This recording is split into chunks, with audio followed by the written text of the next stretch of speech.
से बड़ी खबर। मेवाड़ी क्षत्रिय राजपूत महासभा एवं करणी सेना संयुक्त क्षत्रिय समिति युवा राजपूताना ब्रिगेड द्वारा प्रेस वार्ता की गई। प्रेस वार्ता में सभी दल के क्षत्रिय नेताओं द्वारा तमाम मांगे रखी गई, जिसमें रामजिलाल सुमन कल तक मांगे माफी, महाराणा सांगा को मिले भारत रत्न, जेवर एयरपोर्ट का नाम हो राणा सांगा एयरपोर्ट, रामजिलाल सुमन की राज्यसभा की सदस्यता हो समाप्त, रामजिलाल सुमन के पुत्र और समर्थकों पर मुकदमा हो दर्ज। इस बीच आपको बता दें कि प्रेस वार्ता में मेवाड़ी क्षत्रिय राजपूत महासभा के राष्ट्रीय अध्यक्ष दिलीप सिंह चौहान, करणी सेना के राष्ट्रीय अध्यक्ष प्रताप सिंह कालवी, संयुक्त क्षत्रिय समिति के गौरी शंकर सिकरवार, कोषाध्यक्ष विनोद सिंह, देवेंद्र सिंह चौहान, अरुण चौहान, ऋतिक सिसोदिया, धन सिंह तोमर आदि लोग मौजूद रहे।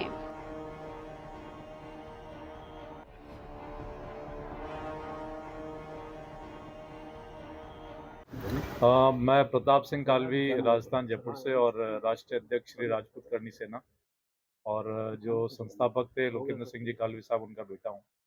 तो सबसे पहले दो भ्रांतियां जो फैलाई जा रही है, और उसमें से सबसे बड़ी एक है कि इसके कार्यक्रम की जो अनुमति है, ये अनुमति लेटर सरकार से मिला गया है, और लगभग काफ़ी सारी अनुमतियां एप्लीकेशन दी थी। फिर एक संघर्ष समिति बनी, संघर्ष समिति के संयोजक भी हैं, हमारे अध्यक्ष भी बने, तो उनकी अध्यक्षता और संयोजक में और सभी संगठन है, लगभग काफ़ी संगठनों के अधिकारी भी यहाँ पे हैं, अध्यक्ष भी हैं, और हमको ये परमिशन दी गई है। तो आपके माध्यम से जो भी यहाँ पे आ रहे हैं, अलग अलग जिलों से, अलग अलग प्रदेश से, सबको कहना चाह रहे हैं कि भाई हमको एक सरकार से पूरी अनुमति मिली है प्रोग्राम राणा सांगा की जयंती करने का।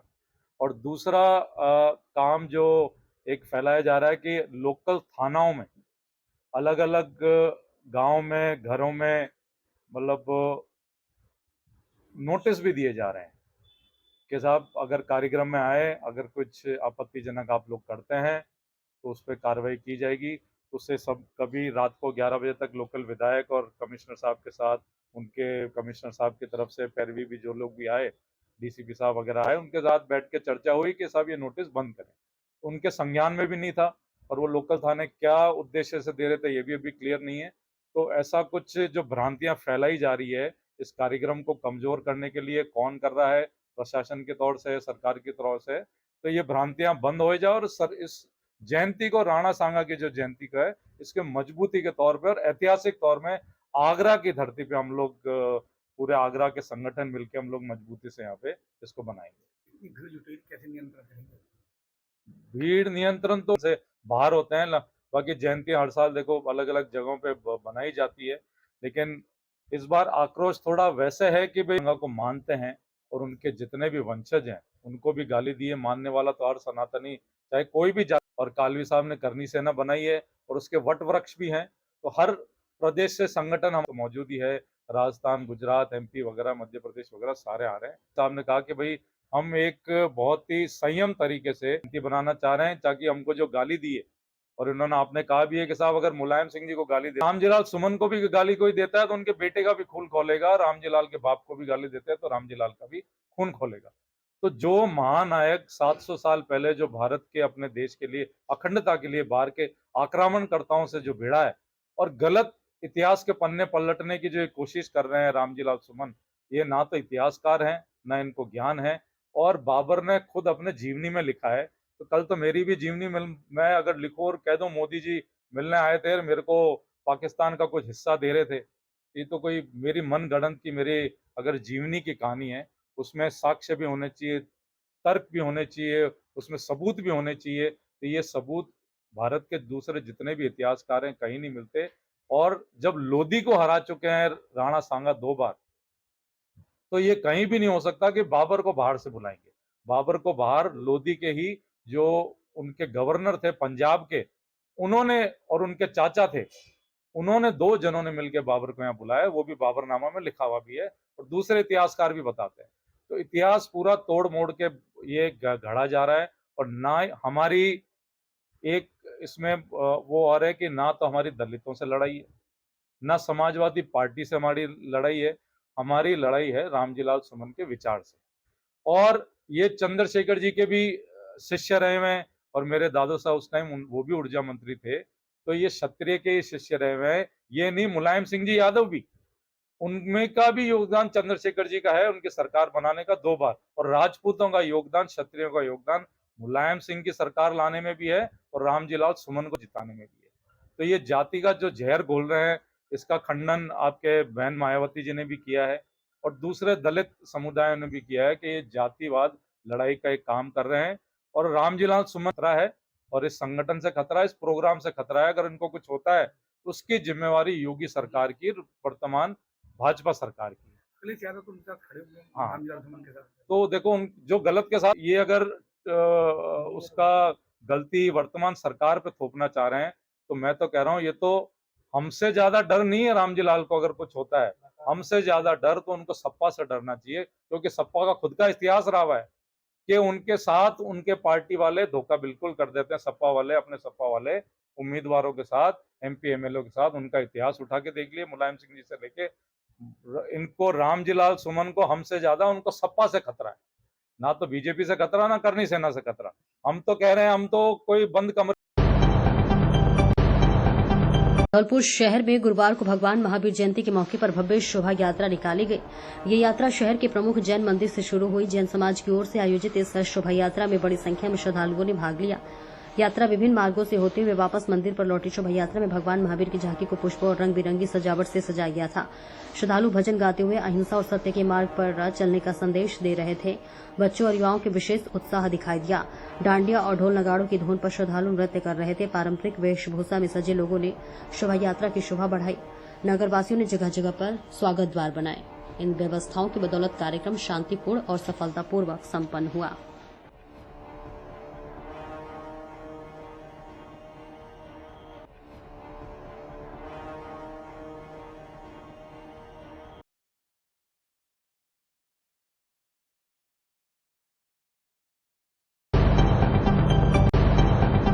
श्रीमती लता शर्मा, पत्नी श्री स्वर्गीय अशोक कुमार पांडे, निवासी शिवबगिया नरसिंह रोड, धौलपुर ने महाराज उदयभान सिंह राजकीय उच्च माध्यमिक विद्यालय इन्फेंट में विद्यार्थियों की सुविधा हेतु 6 पंख एवं 8 कुर्सियां दान किया।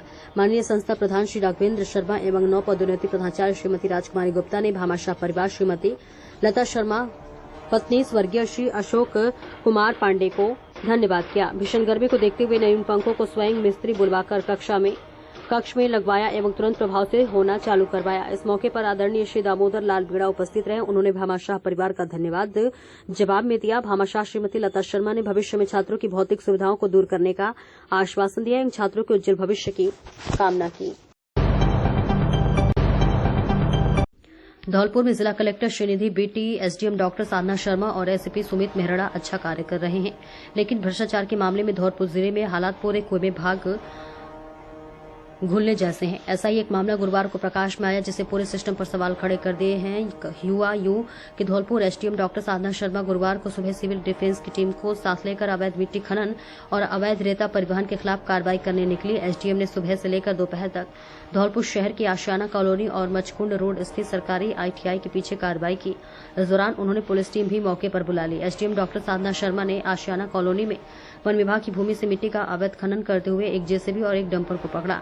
इसके अलावा एक जेसीबी अवैध रेता का कार्य करते हुए पकड़ा, जिस पर दोनों जेसीबी और डंपर को जब्त कर लिया, लेकिन इनके चालक मौके से भागने में सफल रहे। कार्रवाई के दौरान चौंकाने वाली बात ये सामने आई कि वन विभाग के जिस गार्ड की वन भूमि की सुरक्षा करने की जिम्मेदारी दी थी, उसी गार्ड की एक जेसीबी वन विभाग की भूमि से मिट्टी का अवैध खनन कर रही थी, जिसे एसडीएम शर्मा ने जब्त किया है। जेसीबी जब्त होने से वन विभाग का गार्ड तिलमिला गया और मौके पर एसडीएम को ही ज्ञान देने लगा, जिस पर एसडीएम शर्मा ने नाराजगी जाहिर करते हुए गार्ड को फटकार लगाई। एसडीएम ने जब्त जेसीबी में से एक को कोतवाली थाना पुलिस ले गई और दूसरे को वन विभाग को सौंप दिया।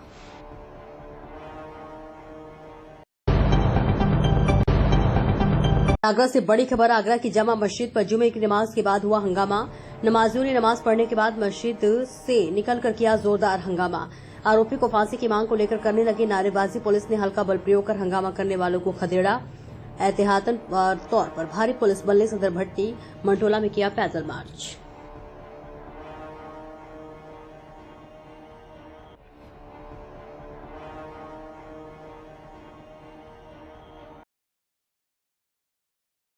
देखिए, नमाज के बाद कुछ यंग लड़के 10-15 लड़के थे, जैसे जिन लोगों में थोड़ा ज़्यादा ही आक्रोश था। उनकी ये डिमांड थी कि तत्काल फांसी दी जाए, जो हमने गिरफ्तारी करी है उनको। और उनको फिर ये समझाया गया है कि भाई ऐसा नहीं होता है, कानून का एक तरीका है, कोर्ट में जाता है, उसमें जिरह होती है, वकील भी होता है। फाइनली जब कोर्ट सजा देता है तब फांसी दी जाती है। क्योंकि यंग लड़के हैं, थोड़ा आक्रोश था। इसको लेकर के उनको समझाया बुझाया गया। पुलिस एंटी राइट इक्विपमेंट के साथ यहाँ मुस्तैदी से खड़ी थी, किसी को भी इकट्ठा नहीं होने दिया गया। 2:40 का समय अभी हो रहा है, इस समय तक नमाज के सब लोग घर चले जाते हैं। आज भी सब लोग डिस्पर्स हो गए हैं। बस पुलिस ने सबसे रिक्वेस्ट की है और सबसे कहा है कि आप अपने अपने घरों को जाएं। जो तमाशा भी इन लोग खड़े थे, जैसे रेलवे लाइन के साथ जो दीवार है वहाँ भी कुछ लोग खड़े थे, तो उन लोगों को बस लाठी से इशारा करके ये कहा गया कि अपने अपने घरों को जो यहाँ तमाशा मत देखो, क्योंकि ऐसा अक्सर होता है कि भीड़ इकट्ठी हो जाती है और कोई मासूम उसमें बिना बात के फंस जाता है। तो वो उसको प्रिवेंट करने के लिए हम लोगों ने ये इंश्योर किया कि नमाज के बाद समझा बुझा के सबको अपने अपने घरों में वापस किया है। किसी भी तरह की कोई अफवाह पे ध्यान ना दे, अगर कोई अफवाह फैलाता तो हमें सूचना दे, हम उस पर कार्रवाई करेंगे। देखिए, क्योंकि यहाँ बहुत ज्यादा फोर्स डिप्लॉय की गई थी और यहाँ पे कम से कम 9 कंपनी पीएससी हमने सुबह से डिप्लॉय कर रखी है, तो ये सीधी सी बात है, जब हजारों लोग नमाज पढ़ेंगे और 9 कंपनी पीएससी को, तो आपको ऐसा लगेगा कि धक्का मुक्की हो रही है, तो भीड़ भाड़ है।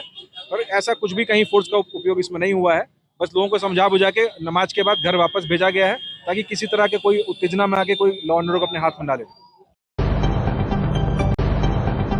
जिले के बसेड़ी क्षेत्र के एकटा गांव में आकाशीय बिजली गिरने की सूचना मिली है। दरअसल गुरुवार शाम के समय एक मौसम का मिजाज बदल गया। आसमान में तेज गर्जना के साथ बूंदाबांदी का दौर भी रहा है। कुछ जगह तेज हवा अंधड़ से जनजीवन अस्त व्यस्त हो गया। इसी दौरान एकटा ग्राम पंचायत में आकाशीय बिजली गिरने से खेतों में पड़ी फसल में आग लग गई। ग्रामीण जीतू परमार तथा कुछ अन्य लोग इवनिंग वॉक पर निकले थे, जिन्होंने अचानक आकाशीय बिजली गिरने से खेतों में आग लगने की जानकारी दी। इसके बाद मौके पर लोगों की भीड़ जमा है।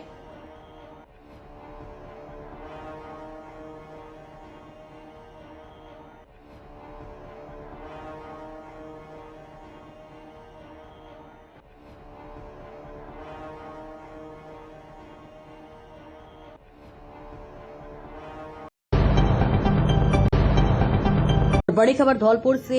भामतीपुरा मोहल्ले में शराब के ठेका खोले जाने के विरोध में आई महिलाओं ने ठेके का विरोध करते हुए दुकान को कराया बंद। ठेके को अलग जगह शिफ्ट कराने की मांग को लेकर पूर्व में मोहल्लेबाजी दे चुके हैं ज्ञापन। तो वही सूचना के बाद कोतवाली थाना पुलिस पहुंची। मौके पर मौजूद लोगों से की जा रही समझाइश।